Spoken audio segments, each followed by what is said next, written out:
pagpasaka ang bayranan sa kuryente sugod karong Abril 15. Apan ang hunaw daan ang BECO, dili sila makadawat bisan usa ka dako gikan ining maong momento. Si Aisa Layagi sa dugang detalye.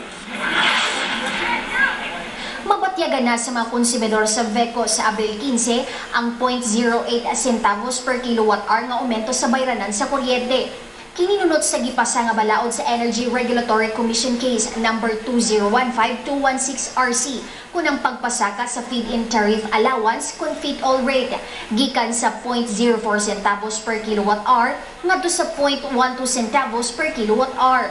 So far, Mato ni Dennis Viralio, Utility Economics Department Head sa BECO, sa matag 200 kilowatt-hour nga makonsumo, 16 pesos ang mahimong aumento sa ilang mga bayronon. ang fit-all, kuha na siya.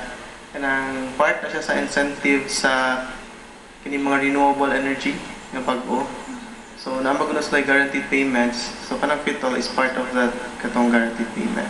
Ang buhato na is, i-orderan mo sa ERC, si BECO, yan ang i-collect sa mga consumers. Ang ma-collect ni BECO, yan po nang i-remit kay Transco. Mag si Transco nang mabayad sa mga renewable energy na sources. Ngunit ini nabalaka ang nanagiyaw karinderya nga si Josephine nga magkuwang iyang budget sa pagsaka sa bayronon sa kuryente. Yan ho ang gamit namin araw-araw.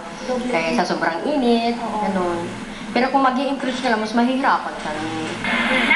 Nag-uulsab si Rosita nga modoble iyang bayronon sagad mo abot sa dulan 4,000 pesos. Ilabi na karumping init, daghan sa ilang appliances sama sa refrigerator, electric fan ug aircon ilang gigamit.